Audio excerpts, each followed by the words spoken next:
Creo que ya me conocen la mayoría. Agradecer primero a ustedes por la oportunidad de poder con un tema que es bastante importante y es de crucial importancia que todos lo sepamos.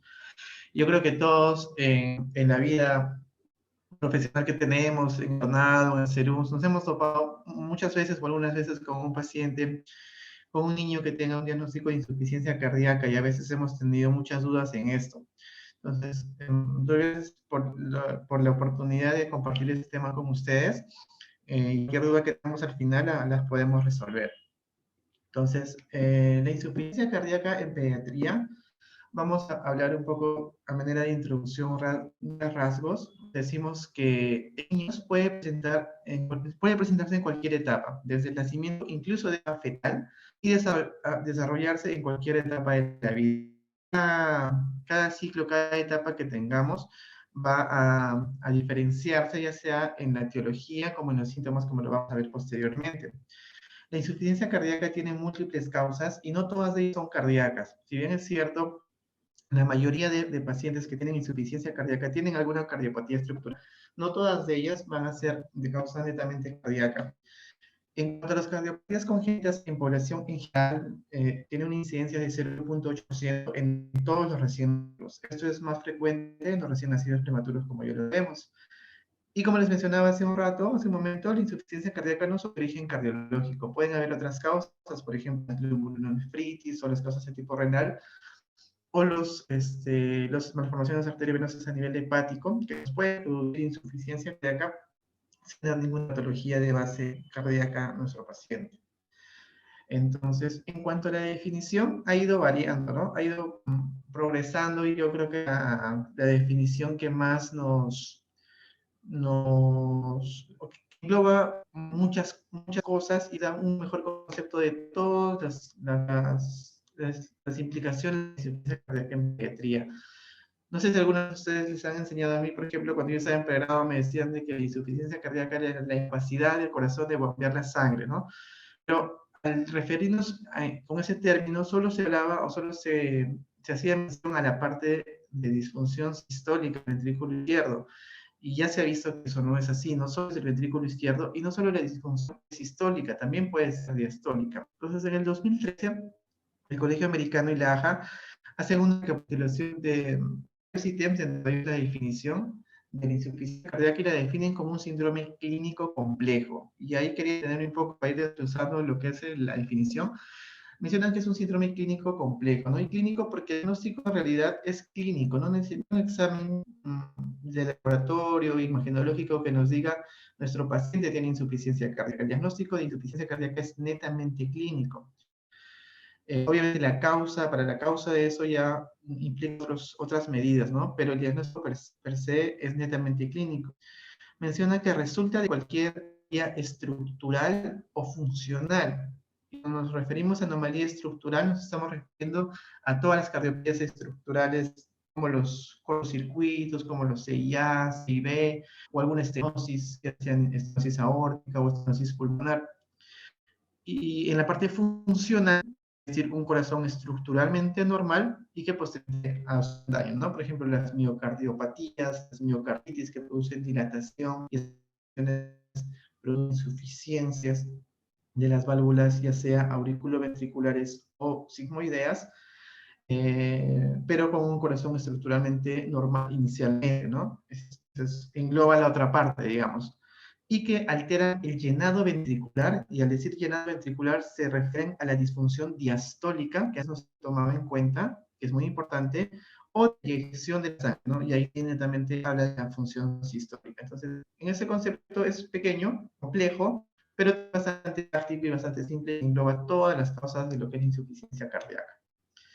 Ahora, muchas veces también nos hemos preguntado si la insuficiencia cardíaca deberíamos llamarla solo insuficiencia cardíaca o insuficiencia cardíaca congestiva, ¿no?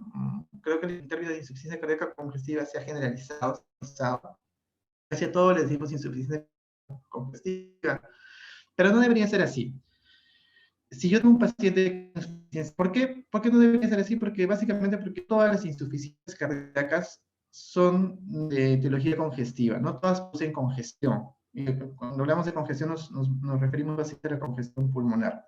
Entonces, si yo sé la causa de mi paciente, si yo sé que mi paciente tiene una CIB, tiene un canal auriculoventricular, tiene un drenaje venoso anómalo pulmonar total que nos va a producir congestión, ahí sí que podría hablar de insuficiencia cardíaca congestiva. Pero si es un paciente de emergencia, que no sé si tiene algún diagnóstico cardiológico, o es la primera vez que llega y debuta con un cuadro de insuficiencia cardíaca, yo solo debería quedarme ahí, ¿no? Insuficiencia cardíaca, porque no sé si la causa realmente es una congestión o no. Y bueno, eso que ya habíamos mencionado también, que no es sinónimo de disfunción ventricular izquierda, ¿no? Que ya con el tiempo se ha ido dejando de él. En cuanto a epidemiología, en Estados Unidos aproximadamente hay ingresos anuales con diagnóstico de insuficiencia cardíaca entre 11.000 a 14.000 pacientes por año. En el Perú anualmente nacen alrededor de 6.000 niños con cardiopatías congénitas, según los datos que nos da el Instituto del Niño de San Borja, con una tasa de mortalidad de 7.4%.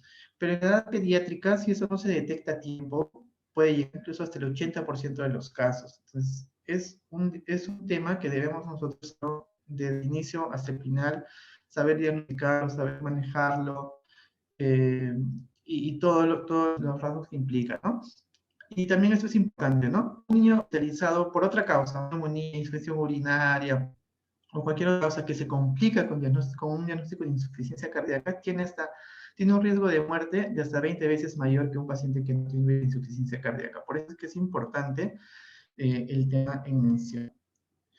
Es Cusco, es tierra de Cusco, creo que algunos de lo saben, y había puesto esta imagen básicamente por la altura, ¿no? Hay un estudio que hace el niño, en el cual recolectan pacientes del 2017 y 2018, y asocian si hay alguna o una cardiopatía congénita.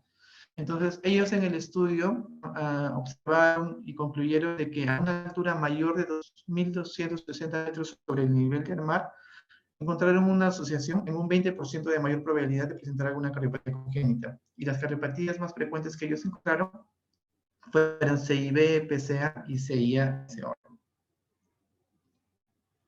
Bien, en cuanto hablando un poco de la fisiopatología, hay dos puntos que son bastante importantes. Uno es así, a nivel del sistema renina-angiotensina-aldosterona. Recuerden que cuando el paciente tiene insuficiencia cardíaca y que básicamente el gasto cardíaco está dado por dos mecanismos, ¿no? El volumen sanguíneo, el volumen sistólico y la frecuencia cardíaca. Entonces, cuando ¿por qué produce precisamente la frecuencia cardíaca en los pacientes con insuficiencia cardíaca? Porque hay una activación simpática. Y la activación simpática va a ser a nivel renal, a nivel de los glomérulos, va a liberar la renina, como vemos la renina por medio del angiotensinógeno, en angiotensina 1 y luego por enzima convertidora de angiotensina y angiotensina 2, se va a liberar gran cantidad de angiotensina 2, y recordemos que la angiotensina 2 es un potente vasoconstrictor. Aumentar la poscarga y va a producir hipertrofia y remodelación ventricular. Y eso va a producir posteriormente migración de fibroblastos y fibrosis endocárdica. Al decir fibrosis endocárdica, quiere decir de que el endocardio, la parte interna del corazón, se va a hacer más gruesa, se va a engrosar. Al engrosarse el endocardio, va a haber una dificultad en la distensión, ¿no? Va a haber una alteración en la distensión y eso va a producir una disfunción diastólica.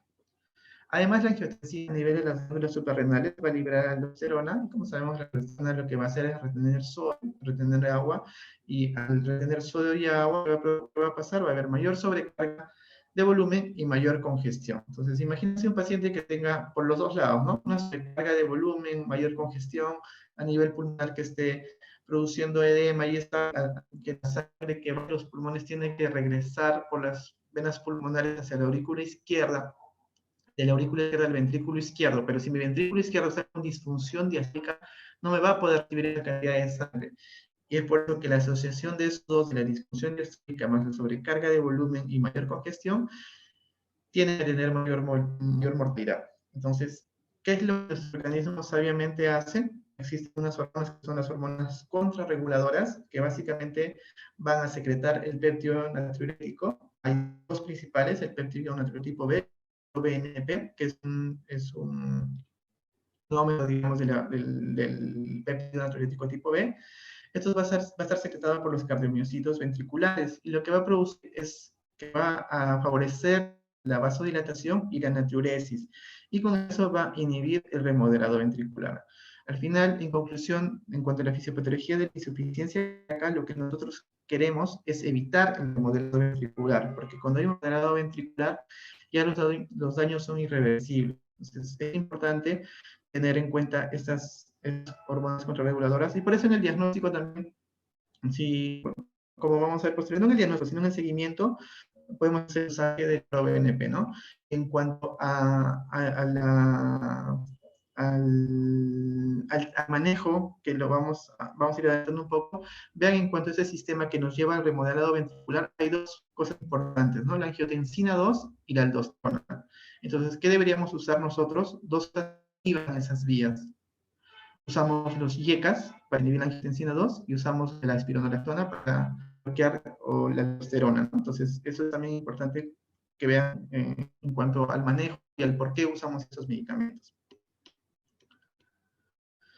Bien, entonces, este es un ejemplo bonito de lo que es el activación neurohormonal en la falla cardíaca, que nos sintetiza todo lo que hemos hablado. A nivel cardíaco, lo que va a producirse es un aumento de la producción del péptido natriurético tipo B, lo que va a producir eso es natriuresis, vasodilatación, va a disminuir la fibrosis cardíaca, ¿no? Va a disminuir el remodelado ventricular, va a disminuir la activación del sistema simpático y va a disminuir la cantidad de aldosterona y renina. Todo eso nos favorece. ¿Y qué nos perjudica a nivel cerebral? La activación simpática, porque eso va a producir todo lo que ya hemos dicho, y a nivel renal, la liberación de aldosterona y angiotensina 2, que nos va a producir todo eso, el remodelado ventricular. Entonces, esto debería estar en un equilibrio constante. Por eso que cuando los pacientes hay un desequilibrio en esto, hay mucha carga energética que se gasta, y es por eso, es una de las causas por lo cual el niño no crece adecuadamente cuando tiene una insuficiencia cardíaca descompensada, porque su gasto energético, todo el sistema contrarregulador está gastando bastante energía para tratar de mantener este equilibrio y no le está favoreciendo lo que es el crecimiento, ¿no? En el peso y en la talla. En cuanto a las causas, vamos a dividir en cuatro, las que son tienen cardiopatías estructurales, las que son estructuralmente normal, las valvulares y las no cardiológicas. Entonces, en las cardiopatías congénitas tenemos las que son de sobrecarga de volumen, las que tienen sobrecarga de presión y las que son complejas. Las que son sobrecarga de volumen quiere decir todo lo que es de izquierda a derecha que va a ir hacia el pulmón. IV, PCA, canal ventricular, ventana aortopulmonar o una comunicación interauricular. En orden, las que producen mayor repercusión son las CIB, canal AB, ventana aortopulmonar y el PCA, ¿no? La CIA produce daño ya un poco más tardíamente. En cuanto a la sobrecarga de presión, la estenosis aórtica, la coartación de aorta también es importante tener en cuenta. Son enfermedades que nos van a aumentar post-cardiac, que nos van a producir insuficiencia cardíaca. Y en cuanto a las cardiopatías complejas, los síndromes de corazones isquiopláticos, canales AB desbalanceados, nos van a dar básicamente a manejo univentricular. Y en cuanto a la enfermedad adquirida, fiebre reumática y endocarditis, ¿no? Lamentablemente todavía seguimos siendo un país con medidas de salubridad un poco bajas, por lo cual seguimos viendo pacientes con fiebre reumática y endocarditis, por lo que es importante en estos pacientes también sospechar de estas enfermedades, ¿no? Somos un país endémico en eso y es importante entenderlo en la cabeza. Aquellos que tienen corazón estructuralmente normal, vamos a dividir en dos: aquellos que tienen una cardiomiopatía primaria y aquellos que tienen una cardiomiopatía secundaria. A los que tienen cardiomiopatía primaria, tenemos aquellas que son las cardiomiopatías dilatadas, que es la más frecuente en pediatría y es la primera causa de trasplante cardíaco, las cardiopatías tróficas, las no restrictivas y las no compactadas. En la secundaria tenemos las miocarditis, las tóxicas, las arritmogénicas, las sistémicas y las infiltrativas. En cuanto a las miocarditis, básicamente virales, ¿no?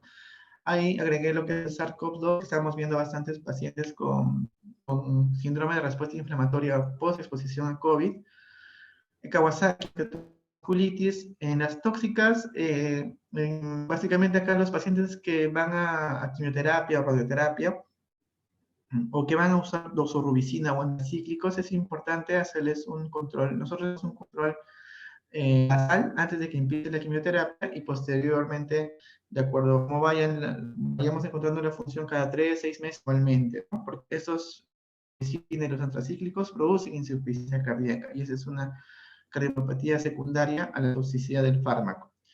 En cuanto a arritmogénicas, las taquiarritmias inducidas, los síndromes de Wolff-Parkinson-White, las taquicardias supraventriculares, que también pueden producir insuficiencia cardíaca. En cuanto a las isquemias, las coronopatías y el ALCAPA, ¿no? La ALCAPA es un nacimiento anómalo de la coronaria. Normalmente las coronarias deberían salir de dos senos, el seno coronario derecho y el seno coronario izquierdo, ambos de la aorta.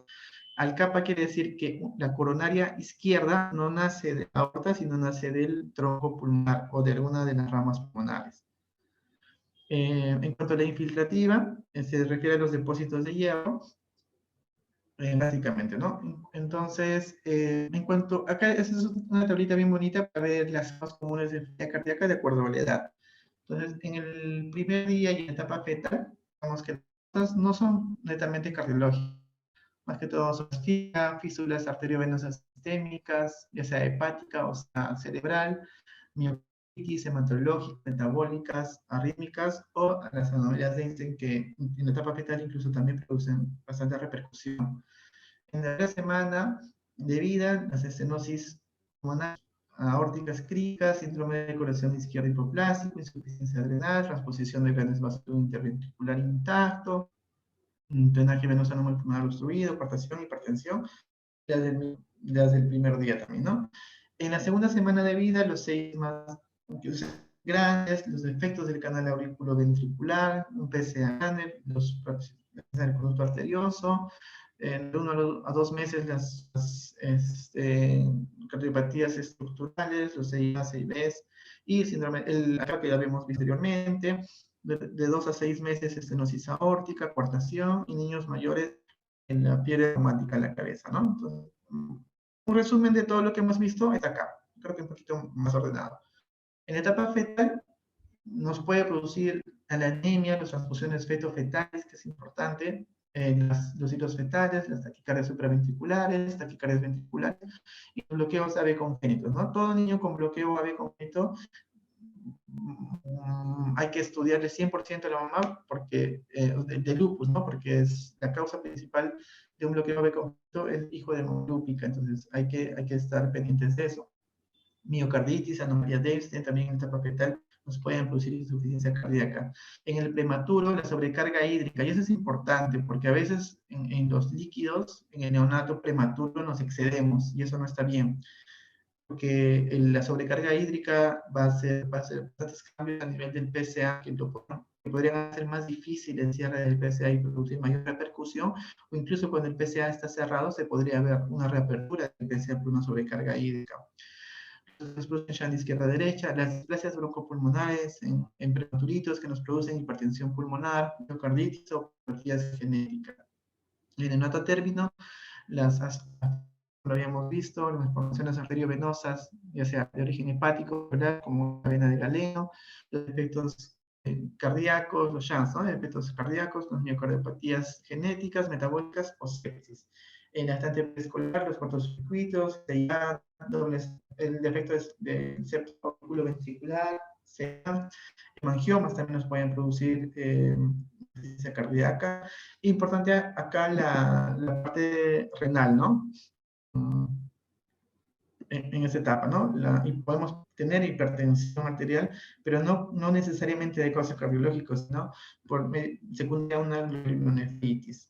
Y en el niño adolescente, la fiebre reumática, la tiroxopsicosis, también las glomerulonefritis, hay que tenerlo en cuenta. En cuanto a la presentación clínica, la presentación verbal y muchas veces inespecífica. Va a variar según la cronicidad y la edad del paciente. Además, recordemos que puede haber superposición de síntomas, ¿no? Podemos confundirlo con el asma, neumonía o gastroenteritis. Justamente acá les traía un estudio en el cual se vio que hubo un error en el diagnóstico de una falla cardíaca. Se les diagnosticó de otras cosas y en realidad lo que tenía insuficiencia cardíaca. Vemos en la cabeza las infecciones bacterianas, neumonías, otitis, sinusitis, síndromes virales, gastroenteritis o hepatitis, asma.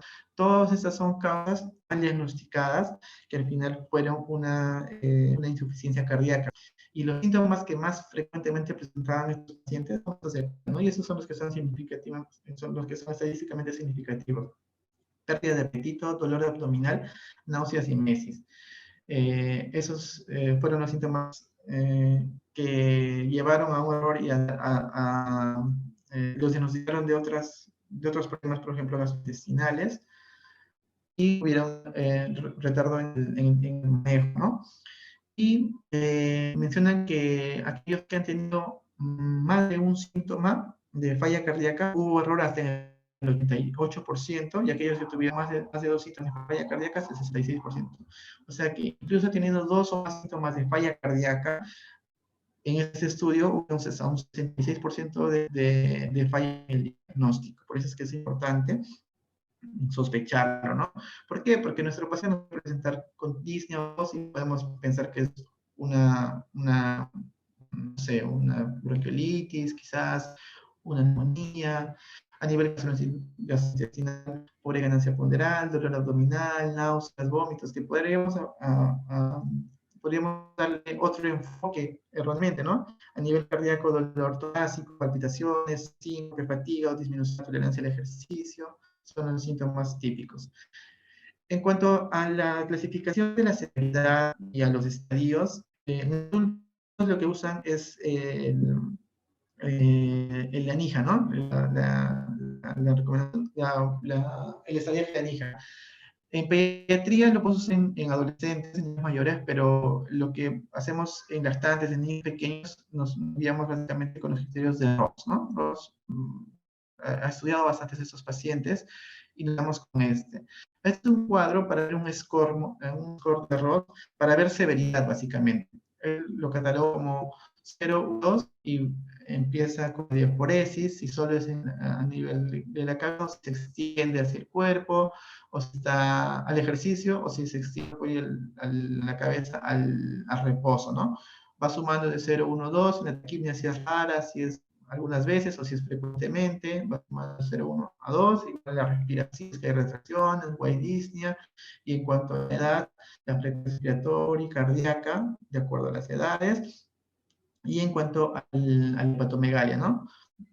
Va sumando de 0 a 1 a 2 y al final, si tiene un puntaje de 0 a 2, no se cataloga como falla cardíaca, si tiene de 3 a 6 como una falla cardíaca leve, 19 moderada, o de 10 a 12 como una falla severa. Esta es una tablita, creo, bastante resumida, bastante que nos podría ayudar en emergencia para poder nosotros catalogar a nuestro paciente si es que estamos ante un cuadro leve o un cuadro severo.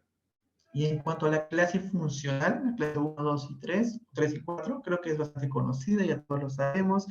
En la clase 1 no hay síntomas, es un paciente que podría tener un paciente, por ejemplo, oncológico, que no tiene cardiopatía estructural, pero ya al someterse a una terapia farmacológica que va a producir o podría producir algún daño cardiológico, no tiene síntomas y tampoco tiene falla estructural, lo podríamos jugar acá, ¿no?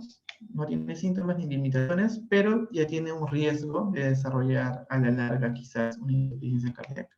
Esta es una clase funcional 1. En la clase funcional 2 hay una taquipnia leve o diaforesis con alimentación, lactantes, disnea, esfuerzo en niños mayores y no hay compromiso en el crecimiento. A diferencia de la clase funcional 3, que sí hay compromiso del crecimiento, hay una taquipnia o diaforesis marcada con alimentación, esfuerzos, tiempos también de alimentación son prolongados. Y en la clase 4 ya es un paciente que en reposo tiene todos los síntomas. En cuanto al diagnóstico,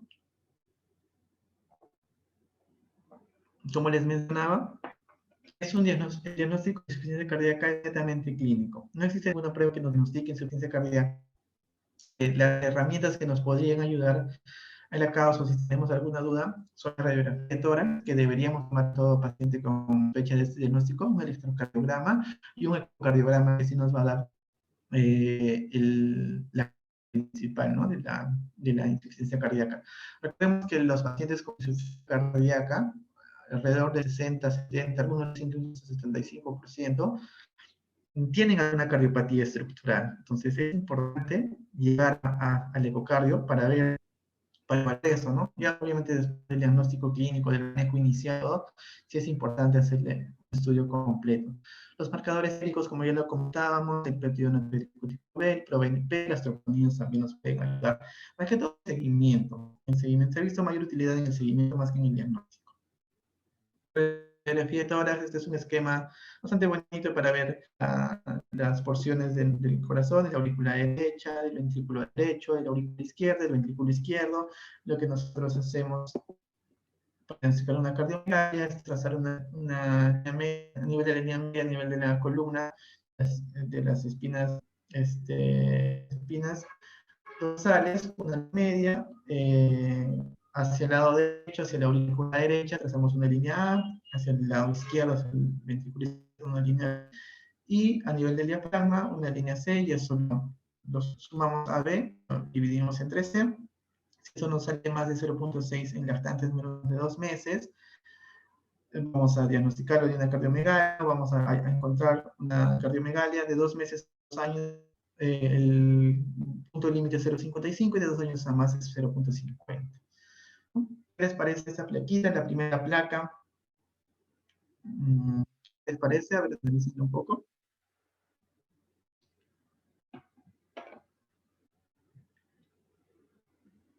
Lo que vemos básicamente en la placa, esta arteria pulmonar, este tronco de la arteria pulmonar bien dilatado, bastante dilatada. Eso nos demuestra que hay congestión, que la arteria pulmonar se está dilatando porque hay mucho flujo que está llegando. Vean los campos pulmonares también, ¿no? Están bastante dilatados, ¿no? Hay remarcado, está subrayado el tronco pulmonar y la congestión a nivel pulmonar. En la plaquita del medio, vean como doble silueta, ¿no? Una acá y otra acá. Ese es de un arco venoso, producto de una drenaje venoso anómalo pulmonar total. Y acá las bases, bastante hipoflujo, ¿no? No liga flujo, ese es un drenaje venoso anómalo pulmonar total obstruido, típico de nieblo, como lo conocemos, ¿no? Y el hipoflujo nos demuestra que hay, o nos indica obstrucción en algún nivel. Y en la imagen del lado derecho, o hay un pedículo estrecho, con una gran cardiomegalia, como suele pasar en los pacientes con transposición de grandes vasos. Bien, esta es unas imágenes de ecocardiografía, en el cual vean en la imagen abajo cómo los ventrículos están balanceados, son de un tamaño similar, las aurículas que están arriba también son de tamaño similar. Vean que la parte superior también es un eje largo, acá arriba está la aurícula izquierda, la válvula mitral, ventrículo izquierdo y la aorta, ¿no? Ven, perdón, funciona normal, se mueve normal, el tamaño es adecuado, no hay obstrucción, no hay mayor cosa. Vean cómo está bien dilatado el ventrículo izquierdo, comprime hacia el ventrículo derecho y late un poco más rápido, ¿no? Entonces, es bastante llamativo. Y en imagen también, ¿no? Vean qué dilatado está el ventrículo izquierdo que está comprimiendo el ventrículo derecho. Eso lo podemos evaluar mediante una ecografía. Y en cuanto al manejo, el manejo es multidisciplinario. Es importante la nutrición. Los pacientes tienen que tener dietas hipercalóricas porque son pacientes que están en constante gasto energético y si nosotros no proveemos una buena cantidad de nutrición, de nutrientes, de calorías, el paciente nunca va a ganar de peso, se va a nutrir más. En cuanto a la corrección de factores desencadenantes también es importante, hay que manejar, a veces queremos la insuficiencia cardíaca y nos olvidamos que hay otras causas que pueden estar exacerbando esa insuficiencia, ¿no? Las hipocalcemia, hipoglicemia, eso es importante corregir la anemia, que es un factor muy importante en estos pacientes, como lo vamos a ver posteriormente. En cuanto a la restricción de volumen, ese es un tema también que durante años ha tenido mucha discusión, ¿no? Si debo restringir a mi paciente el volumen, qué cantidad, por cuánto tiempo. Bien, ya se sabe que en pediatría no deberíamos restringir el volumen, porque nuestro paciente está en ganancia de peso. Si nosotros le restringimos volumen, nuestro paciente no va a ganar de peso. Entonces, restricción no deberíamos darla, excepto en la etapa aguda. Si el paciente tiene una insuficiencia cardíaca descompensada, ahí sí deberíamos restringir volumen. Una vez compensado, no deberíamos restringir y deberíamos tener unos balances adecuados. O sea, darle una buena de volumen, pero también con diurético, para compensar eso. Obviamente, si no le voy a dar diurético, también al sobrepasar el líquido, nos podría complicar el manejo. Entonces, darle el volumen normal, pero con un manejo de sostenimiento diurético, ¿no? Para que un balance neutro o ligeramente negativo. En cuanto al manejo farmacológico, los diuréticos, que son el pilar de la insuficiencia cardíaca descompensada, la antiagregación, recordemos que los pacientes con insuficiencia cardíaca suelen tener frecuencias elevadas y no todo la sangre que bombea el corazón la envía, hay una parte que se queda y eso podría producir algunos émbolos que nos compliquen finalmente. Sin embargo, la anticoagulación con warfarina no se ha demostrado que tenga mayor beneficio. Sí, la antiagregación con aspirina, ¿no? Eso sí, podríamos usarlo. Posteriormente, el soporte cardiopulmonar y los pacientes suelen, bueno, no suelen, sino que incluso podría llegar al transporte cardíaco si nosotros no hacemos un manejo inicial adecuado. En cuanto a la nutrición, nuestros lactantes deberían recibir un aporte calórico de 150 kilocalorías por kilo por día y en los niños y adolescentes entre 25 a 30 kilocalorías por kilo por día. Carbohidratos alrededor de 6 gramos por kilo por día, en lípidos 2.5, en proteínas 1.5 gramos por kilo por día. Este es un estudio en el cual se vio la prevalencia y severidad de la anemia en niños hospitalizados con falla cardíaca y recordemos que la hemoglobina no solo es importante en el transporte de hierro y del oxígeno, sino también actúa a nivel mitocondrial en lo que es el recambio celular. Entonces, esto podría ayudarnos, podría perjudicarnos si es que nuestro paciente tiene una anemia o unos niveles de hemoglobina no adecuados, nos podría ser remodelado ventricular. Se vio que la anemia se asoció con resultados adversos, aumentó el trabajo del miocardio y eso llevó a remodelación ventricular. Entonces, es importante mantener una hemoglobina adecuada. Si nuestro paciente tiene una cardiopatía congénita acianótica, nuestro nivel de hemoglobina debería ser por encima de 12. Y si nuestro paciente tiene una cardiopatía congénita cianótica, nuestro nivel de hemoglobina debería ser por encima de 14.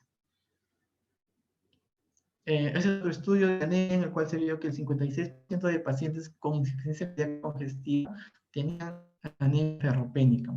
Y la deficiencia de hierro se asoció con mayor riesgo en cuanto a la implantación del dispositivo de asistencia ventricular, transporte cardíaco o incluso la muerte. Entonces es importante manejar la anemia en estos pacientes.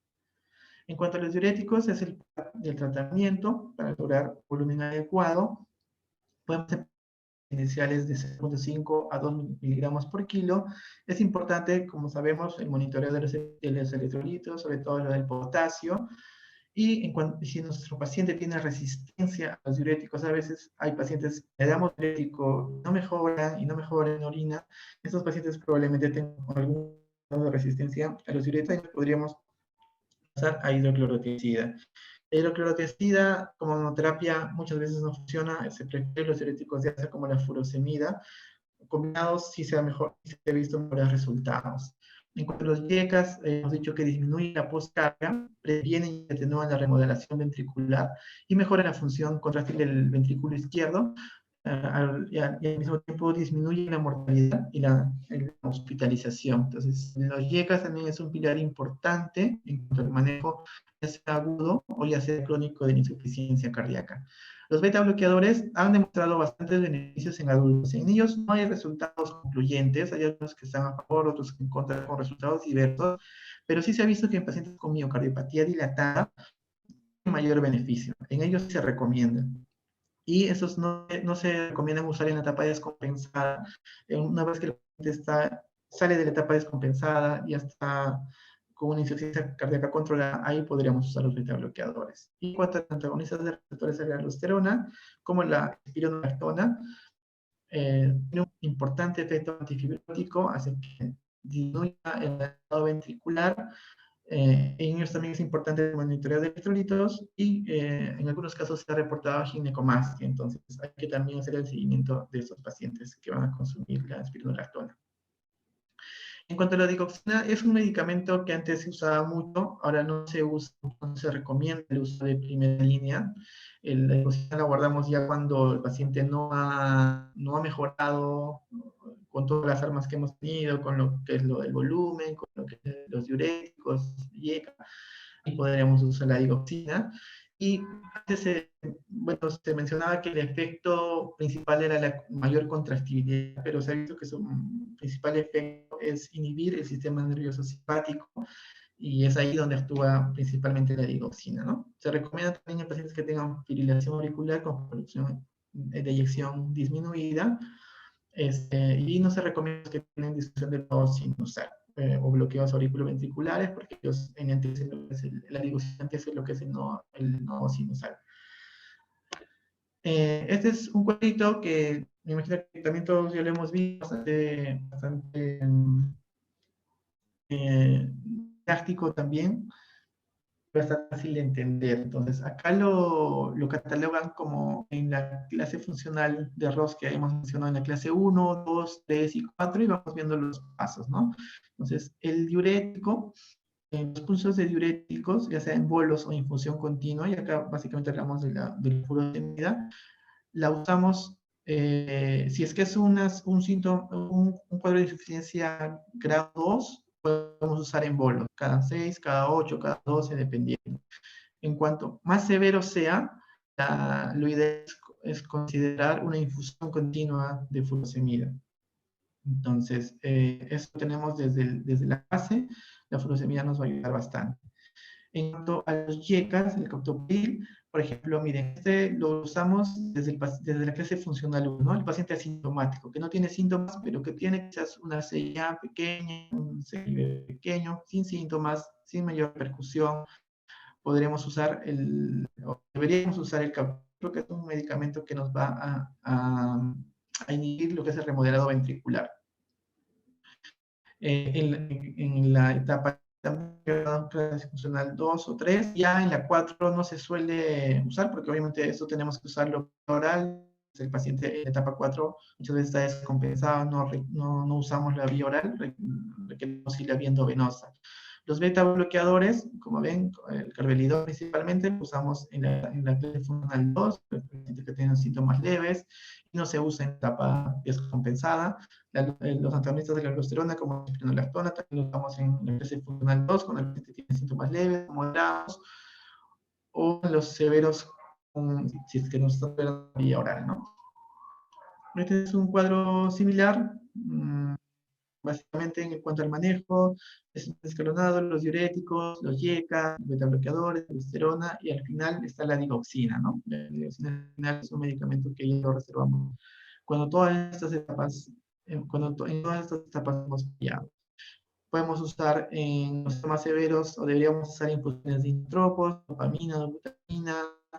Posteriormente van a circulación mecánica, lo que es el ECMO, y realmente algunos terminan en trasplante cardíaco. Estas son las dosis de los medicamentos que usamos en pediatría. Y en cuanto a la insuficiencia cardíaca diastólica, esto básicamente se refiere a las miocardiopatías hipertróficas y restrictivas, que son otro tema, ¿no? Estos pacientes lo que no tienen alterado, digamos, el neotropismo, sino básicamente tienen alterado la recepción de la sangre. Hay una disfunción diastólica. No se llenan del todo los ventrículos. Entonces, en este caso, la mirrinona, que es un inmunodilatador, nos va a ayudar bastante por su efecto lucitrópico. El efecto lucitrópico quiere decir que va a extender la fibra miocárdica y va a favorecer el llenado ventricular. Puede mejorar el llenado ventricular. Los beta bloqueadores son útiles para el control de la frecuencia cardíaca y insuficiencia cardíaca diastólica, pero son más adecuados para la introducción después que el paciente ya se ha estabilizado y está tubulémico. Al soporte ventilatorio, a la ventilación mecánica, es importante en el tratamiento temprano de la insuficiencia cardíaca, porque esto nos puede reducir la postcarga. Los volúmenes vitales que deberíamos manejar deberían ser entre 6 y 10, con PP altos y presiones picos para mejorar los niveles de CO2. A prolongar un poco el tiempo de inspiración para evitar sobredistensión pulmonar. También las cándulas de flujos y los IPA pueden mejorar el aumento inmediato de la carga del ventrículo izquierdo. Y el óxido nítrico en la resistencia vascular pulmonar. En cuanto al soporte circulatorio, esto básicamente son pacientes que ya podemos saber todo, que no mejoran y van a ir a ECMO principalmente, y posteriormente trasplante cardíaco, ¿no? Este es un cuadrito para ver que hay programas en Estados Unidos, por ejemplo, programas de falla cardíaca y cardiopatías en pediatría, en el cual se ve el componente neuromuscular, pacientes con Duchenne o algún problema neuromuscular que son seguidos por ellos, los pacientes oncológicos, que ya los habíamos mencionado, con trastornos genéticos. Recordemos que los pacientes con síndrome de Down tienen algunas cardiopatías características, como los canales auriculoventriculares que nos llevan rápidamente a insuficiencia cardíaca, las cardiopatías familiares, pacientes que tienen un ventrículo único, manejo de ventrículo único, los pacientes de la membrana intracorpórea y transporte cardíaco. Todo es un programa, es un manejo multidisciplinario que también nosotros deberíamos tener, ¿no? Y para terminar, recordemos que la insuficiencia cardíaca es la emergencia cardiovascular más frecuente en pediatría. Es importante saberlo, conocerlo, saber diagnosticarlo, saber tratarlo. Las cardiopatías congénitas son las principales causas de insuficiencia cardíaca. Alrededor del 70% de pacientes con insuficiencia cardíaca que llegan a emergencia tienen alguna cardiopatía estructural, por eso es importante, después de estabilizarlo, hacer una ecocardiografía. El manejo es multifactorial, ver la nutrición, ver la anemia, ver alguna comorbilidad, manejar el sodio, manejar el potasio, manejar el calcio, manejar la hipoglicemia, la sepsis, es todo un enfoque, ¿no? No solo debemos basarnos en lo que es los diuréticos y ya. El tratamiento definitivo es la corrección de la causa, ¿no? Una vez que ya lo hemos diagnosticado, sabemos que tiene, y hacer seguimientos continuos, y si requiere algún manejo más agresivo, pues vamos a hacerlo por mediante cateterismo cardíaco, o mediante cirugía correctiva, o una cirugía paliativa si es que no se puede en la correctiva. Eso sería todo. No sé si tienen alguna duda, alguna pregunta.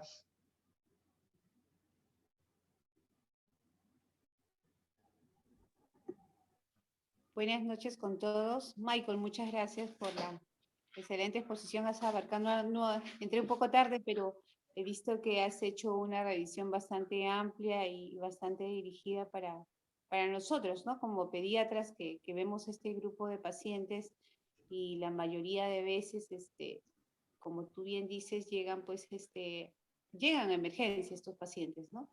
Y a veces el tener claro estos conceptos y poder identificar precozmente esta patología nos va a ayudar mucho, inclusive para poder estabilizarlos tempranamente. No sé si alguno de los colegas tenga alguna pregunta.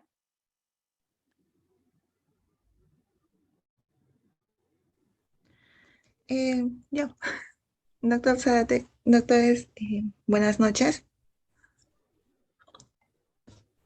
¿Me escuchan? Hola, sí, te escucho. Ok, gracias, doctor.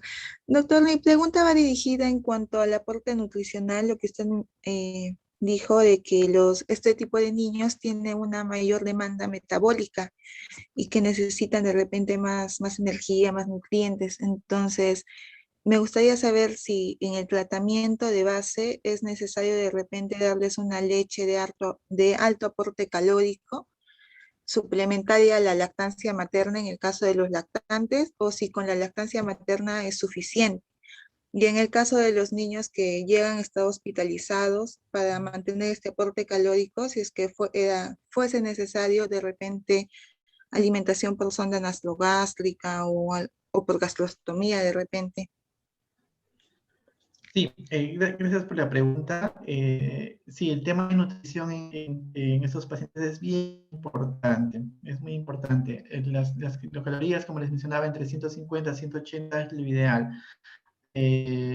nosotros somos pediatras, estamos a favor de la leche materna. Lo que podríamos hacer es dar fortificantes de leche, que van a aumentar la cantidad de calorías, ¿no? Otra de las cosas que podemos usar, o lo que usamos frecuentemente es agregar aceite vegetal o calórico. Estos pacientes que están en etapa descompensada, lo que solemos hacer es agregarles modo calórico, aceite vegetal, mejorar lo que es la parte de la nutrición de las kilocalorías principalmente, y con eso van bien. En cuanto a otra pregunta, sí, recordemos en etapa descompensada, los pacientes ya de por sí está descompensado, ya de por sí su gasto energético está bastante alterado, y la succión en este caso va a producir de mayor gasto. Entonces, en estos pacientes sí podríamos o sí deberíamos indicarle, si es que la succión es adecuada, una sonda nasogástrica para poder alimentarlo mejor, disminuir el gasto energético. Y en los pacientes ya más crónicos, que no ganan de peso, que se ha intentado todo, en la gastrostomía es una muy buena opción en estos pacientes para que ganen de peso, ¿no? Por ejemplo, los pacientes que tienen síndrome de corazón izquierdo hipoplásico, que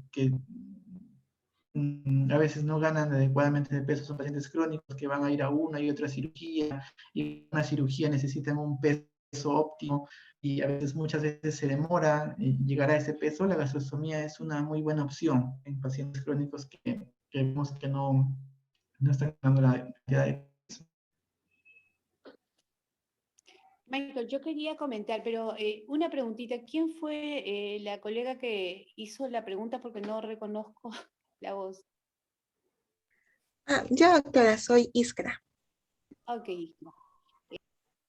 Yo quería comentarte, si bien es cierto, sí, y una de las cosas que ya alcancé a ver en la exposición es el alto aporte calórico que necesita un cardiópata, ¿no? Y lamentablemente, digo lamentablemente, son niños que hacen la insuficiencia, la mayoría de veces que nos llegan pequeños, en los cuales el aporte calórico, el aporte energético lo reciben a través de la fórmula.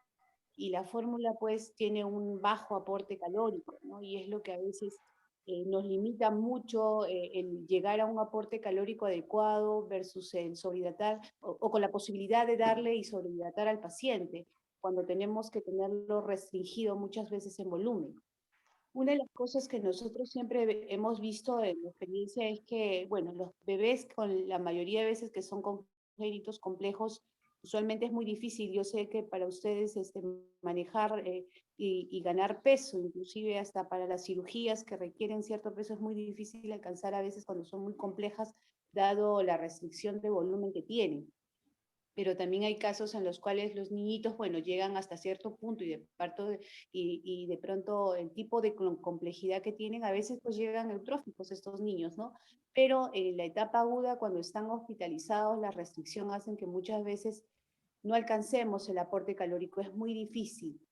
Se ha trabajado a veces pues con la parte de nutrición, con el tema de dar proteínas o triglicéridos de cadena corta o aumentar con carbohidratos, pero también es un juego bastante que tiene muchas limitaciones, primero porque a veces los insumos, la mayoría de veces casi no los tenemos, ¿no? Y las otras veces es alcanzar el equilibrio entre que no tengamos una alta carga y nos vayamos al otro lado y a veces pues terminamos con niños que hacen diarreas y no terminamos por mejorarlo. Es muy difícil la nutrición en estos pacientitos que llegan ya con cardiopatías inclusive ya avanzadas, que muchas veces no se han corregido por X motivo, ¿no? De pronto un poco más fácil es aquellos niños, que es lo menos frecuente, que también he escuchado en la charla, que llegan pues de pronto descompensados por un proceso agudo, ¿no? Llámese una miocarditis, un proceso agudo reciente, que nos permite de pronto pues trabajar con un niño con un eutrófico, por decirlo, con una capacidad de respuesta de pronto un poco más alta, ¿no? Entonces, la experiencia que nosotros tenemos, por lo menos en el hospital, es manejar difícilmente volúmenes con un aporte calórico adecuado, es difícil, ¿no? Eso como comentario, no sé cómo ustedes, en el seguro que de pronto tienen ustedes más logística, lo han podido manejar. Sí, sí, doctora, es un tema, como usted dice, no solo en el hospital, creo que en la mayoría de los hospitales que se manejan los pacientes cardiópatas es así, ¿no? Incluso en la REVA algunas veces hemos tenido algunas diferencias con la doctora de nutrición, porque le parecía que el aporte calórico que dábamos era demasiado, y obviamente a veces se asusta, ¿no? Porque son aportes calóricos altos que se dan, y así, pero en verdad que los pacientes que hemos tratado con aportes calóricos de entre 150 y 180 nos han ido bien, han ido bien de peso. Aquellos que ya no conseguíamos eso, la gastrostomía nos ayudaba bastante. Lo que hacemos allá era fortificar las leches, aumentar la fórmula maternizadas, aumentarle un mayor porcentaje y darles modos calóricos con aceite vegetal. Nos ayudaba bastante. Ahí trabajamos con nutrición, que felizmente ya lo muy bien. Yo creo que ahí también podríamos hablar con ellos para que nos apoyen en ese tema. Pero sí, sí se puede hacer. Es un tema bien difícil, bien complejo, como usted también menciona, por el tema gastrointestinal, a veces el problema renal también por las proteínas que damos. Es un ajuste fino que hay que hacer, es un ajuste balanceado, exacto. Es un tema, ¿no? Es un tema bastante complicado y es un tema que no solo acá, también en el extranjero he podido escuchar algunas charlas que tienen también este tema, pero ya hay más luces de eso, ¿no? Por ejemplo, las recuperaciones de las kilocalorías, de las proteínas, ya son temas fijos que los tenemos, que deberíamos llegar a esas metas. Obviamente con un balance dentro de la parte intestinal, la parte renal y la parte cardiológica. Sí, efectivamente, y yo siempre les recalco, y nosotros como pediatras, tenemos que ver el tema de la nutrición. Muchas veces, cuando un paciente está en intermedios o está en UCI, a veces la focalización en el tema de pronto de lo que es antibióticos, inotropos o el manejo agudo, se prioriza y la parte nutricional se deja de lado, ¿no? Hemos visto a niños en NPO 2, 3, 4, 5 días porque restringiéndose solo con hidratación y sobre todo los cardiópatas y ese temor de poder iniciar precozmente y deberíamos iniciar prontamente la nutrición toda vez que este niño necesita también un aporte calórico alto para poder responder, ¿no? Y eso es importante ustedes como residentes, que toda patología, no solo la cardíaca, toda la patología tiene siempre en un niño, tenemos que también priorizar la parte nutricional, porque sin ello el niño tampoco va a mejorar solo con la otra medicación específica por la cual ingresado se le vaya a otorgar, ¿no?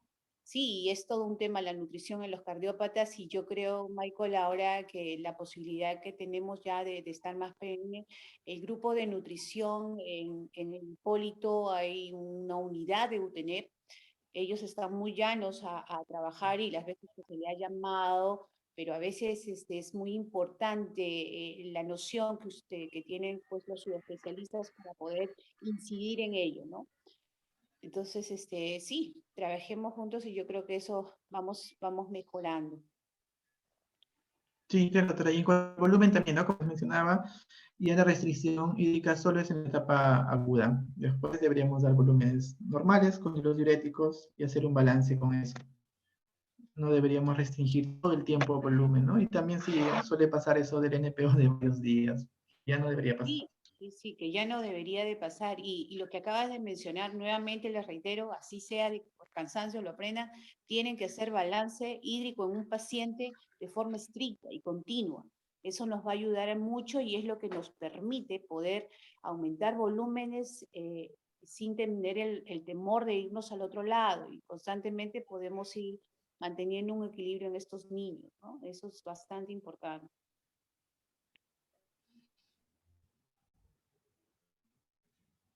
Michael, yo te preguntaría, bueno, de pronto para que los chicos, cuando llega pues un paciente a la emergencia, que usualmente, como nos han llegado los niños con insuficiencia y con signos característicos de un compromiso pulmonar, ¿no?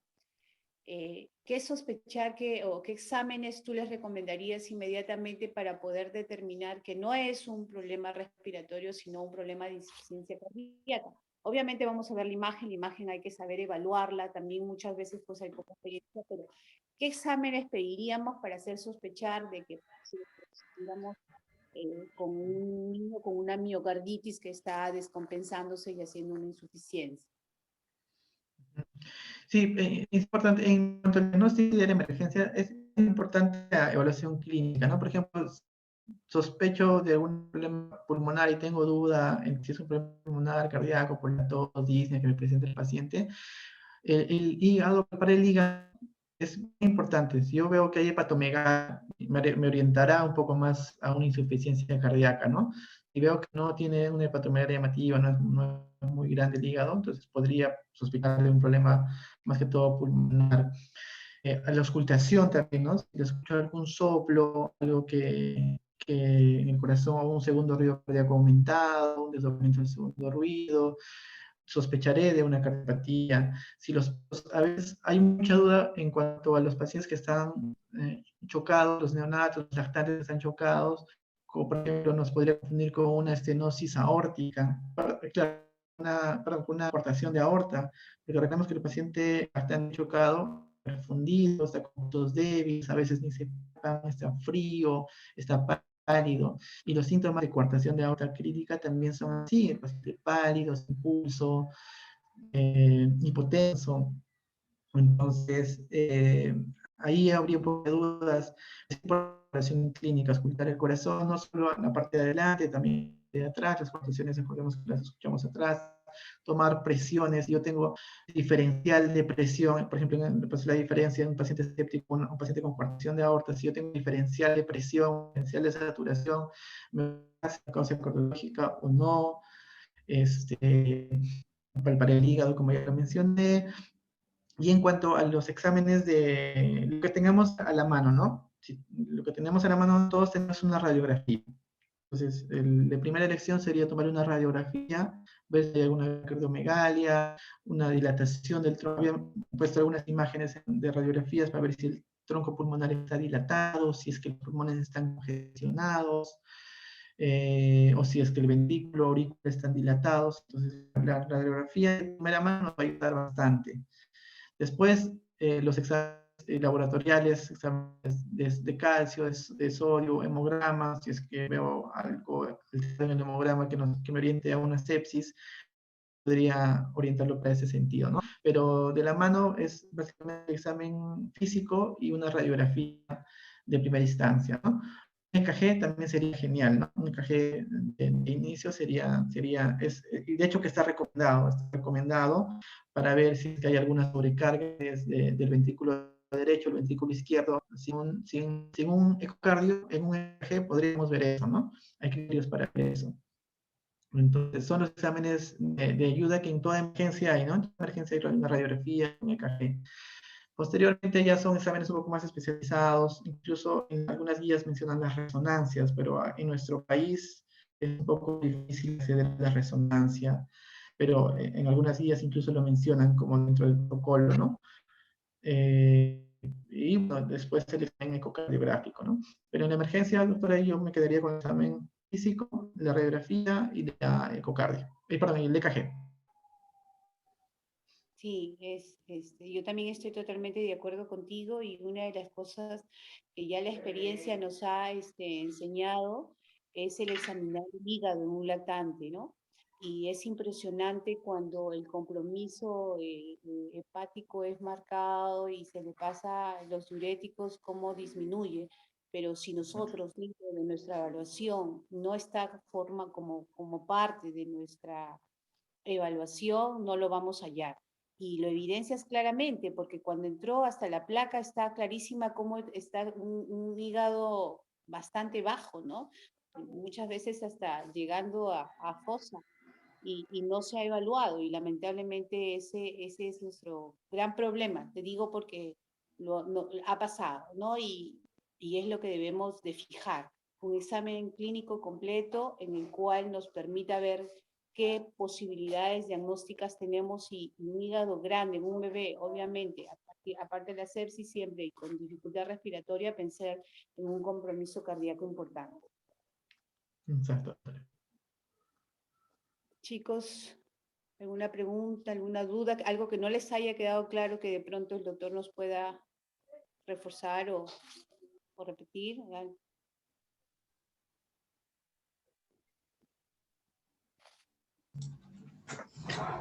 Buenas noches. Hola, Ani. ¿Qué tal, doctora? Doctor, a mí me pareció muy interesante dos cosas que creo que, bueno, uno en particular, la verdad que no lo recordaba en este momento, pero uno de ellos sí me parece bien importante, que es cuando habló de quizás en la emergencia es lo que deberíamos hacer, de determinarlo, el score de Ross, y precisamente con eso trabajar con las clases funcionales y establecer el tratamiento, ¿no? ¿Este score, doctor, se aplica a todas las edades pediátricas o es, digamos, más específico para cierto grupo? Ese era uno. Y lo otro también que me pareció bastante interesante es el manejo de la hemoglobina. Eso, bueno, nosotros tenemos muchas veces en conocimiento de las indicaciones de transfusiones a manera general, pero pues ahora lo bueno es que nos ha mencionado acerca de los cortes cuando es digamos una cardiopatía cianótica o cianótica, ¿no?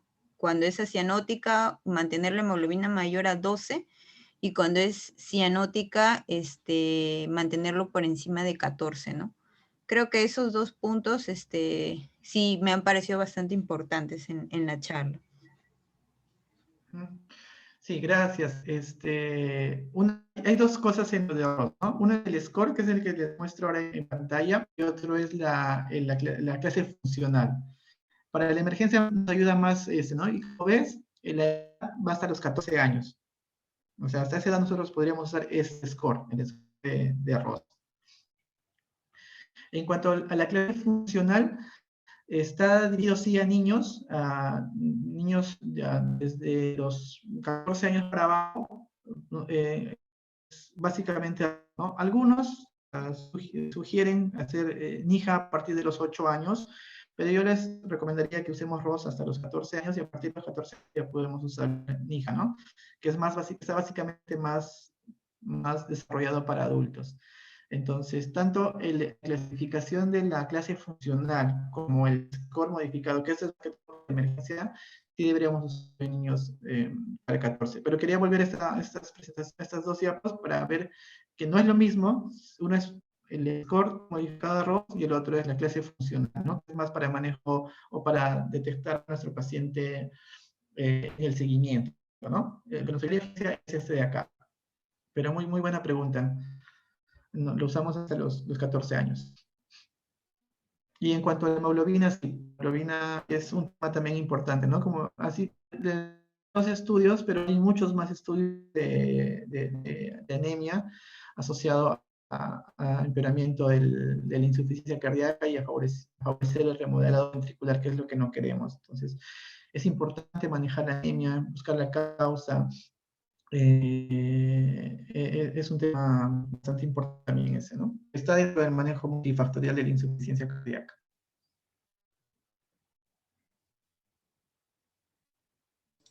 Gracias, doctora. De nada. ¿Sí quedó claro, no? ¿O hay algo más que no? Sí me quedó claro, doctor, gracias. Ya, Eso más perfecto. quería para también enfocar con los chicos, y ver, pues, porque muchas veces lo que no, o sea, manejamos de repente lo que es el tema de la insuficiencia propiamente dicha, y pues como ha mencionado la doctora, muchas veces olvidamos el manejo multifactorial, ¿no? Llámese nutrición, llámese hemoglobina, todos esos temas. Incluso la restricción de volumen, ¿no? O sea, eso justamente lo he visto en otros hospitales cuando he tenido la oportunidad. He visto que no a todas las cardiopatías en sí hay este tema de la restricción de volumen, ¿no? O sea, y ahí es donde, pues, bueno, yo siempre tenía en mi cabeza de que cardio es sinónimo de restricción de volumen, pero ya después ya me he dado cuenta que no siempre es así. Incluso había ciertas cardiopatías que no tenían este criterio mucho. Exacto. Sí, hay que tener mucho cuidado porque inclusive hay cardiopatías que son dependientes de volumen. Entran, se menciona una cardiopatía, se restringe y son niños que al contrario, ¿no? Termina fallando más bien por el déficit de volumen. Yo te iba a preguntar algo, Michael, si bien es cierto, bueno, nosotros sabemos que la evaluación clínica nos va a permitir manejar la forma aguda de un paciente, pero mucho, lo primero que van a decir es llamen al cardiólogo para que le hagan ecocardiografía, ¿no? Entonces, ¿cómo nos ayuda un resultado por decir, la función para poder manejar una insuficiencia cardíaca? ¿Necesariamente tengo que tener yo un ecocardiograma para que me dé una idea? ¿O es que puedo ir manejando la parte aguda de acuerdo a la clínica? No, en cuanto al manejo de la emergencia, el diagnóstico y el manejo es básicamente de emergencia. Lo evalúo, diagnostico clínicamente una insuficiencia cardíaca, inicio mi diurético, si veo que mi paciente, a pesar del diurético, no está yendo bien, podría empezar o está con una insuficiencia cardíaca severa, podría iniciar lo que son inotropos, dopamina, glutamina, que es lactante, o en niños mayores adrenalina, y de ahí ya solicitar la evaluación para un ecocardio, ¿no? Básicamente la evaluación de ecocardio está ya determinada para buscar la causa. En el manejo agudo no es necesario. Es más, porque el manejo va a ser similar, a no ser que el paciente necesite entrar sí o sí en ese momento a cirugía, ¿no? Que son los drenajes venosos totales obstruidos, es una de las emergencias cardiológicas. Pero posterior a ello, no. Posterior a ello, si digamos un paciente está entrando en la tarde, en la noche, y en ese momento no hay disponibilidad de cardiología, se le da manejo diurético, podría ser en bolos o si está muy severo en infusión. Se trata de compensar esa parte y se podría evaluar posteriormente la ecocardiografía. Bien. Sí, porque a veces estamos esperando que sea evaluado. Si bien es cierto, sí, pues nos puede ayudar mucho cuando tenemos una patología que está preexistente, ¿no?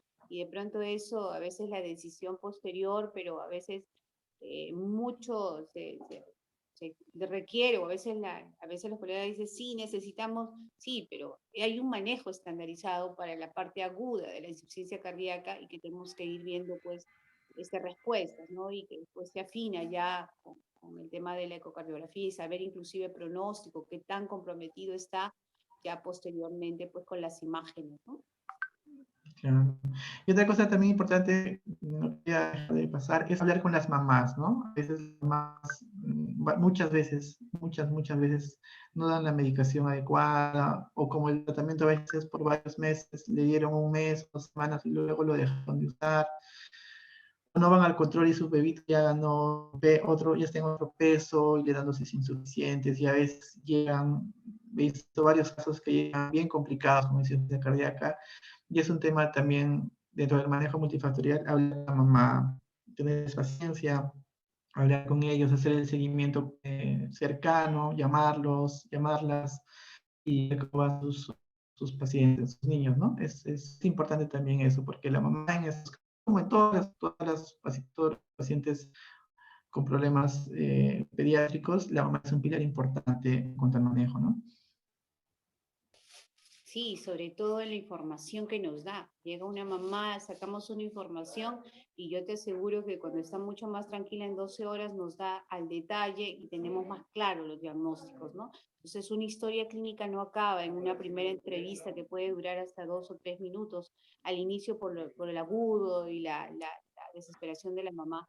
Y a veces la mamá es la que nos ayuda más y nos orienta cuando vamos repitiendo y tratamos de obtener información, ¿no? Así como también las mamás que, como bien mencionas, ¿no? No han dado la medicación adecuada, entonces ya probablemente sabemos a qué se debe la situación que lo trae al niño a la emergencia.